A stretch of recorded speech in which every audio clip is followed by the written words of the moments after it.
Hi everyone! In this video, we're going to talk about something really important about the relevance of the new covenant in today's personal and social life.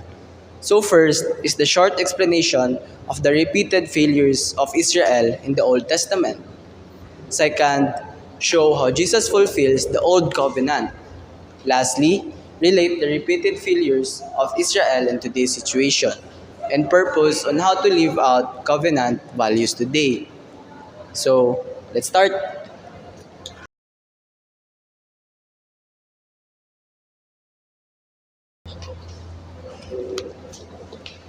In the Old Testament, Israel often failed to stay faithful to God. They disobeyed His commands and forgot His goodness. Still, God showed mercy and kept His promise to the people of Israel. You know, when you look back at the Old Testament, one thing stands out is that Israel kept falling. Even God made a covenant with His people.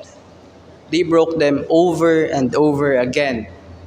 They turned to a cycle of idolatry, disobedience, and forgot His faithfulness. But here is the twist in the story: God never gave up on them. He kept making a promise through prophets, kings that promised a better future, and that promise became a person, which is Jesus.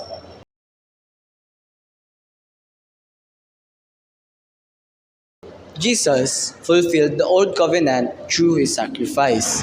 He offered forgiveness and a new relationship with God, not just by law, but with grace. You see, everything in the old covenant, the laws, the sacrifices, the promises, they were pointing at something greater, and that is Jesus. When Israel broke the covenant over and over again, Jesus came and wrote the ending. He lived the people were supposed to live with full of love, obedience, and truth. He became a final sacrifice once for all. And through his death on the cross, he paid for all the failures and sins, not just for Israel, but for all humanity. With that, he opened a way to a new kind relationship with God, not just by law, but with grace.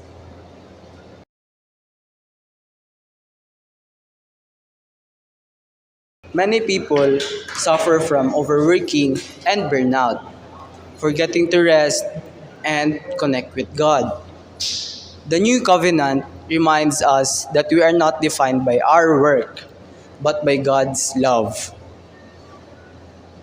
Just like the Israel repeatedly failed to trust and rest in God.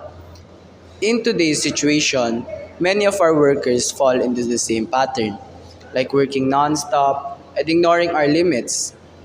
Overworking and burnout has become a normal thing to us people. But it's like actually a sign that we've broken covenant rules like rest, trust, and self-care. To live out God's covenant today, we need to change our thinking about Sabbath rest, not as a day off, but as a lifestyle of balance, like going to church, trust in God, and our care for our well-being.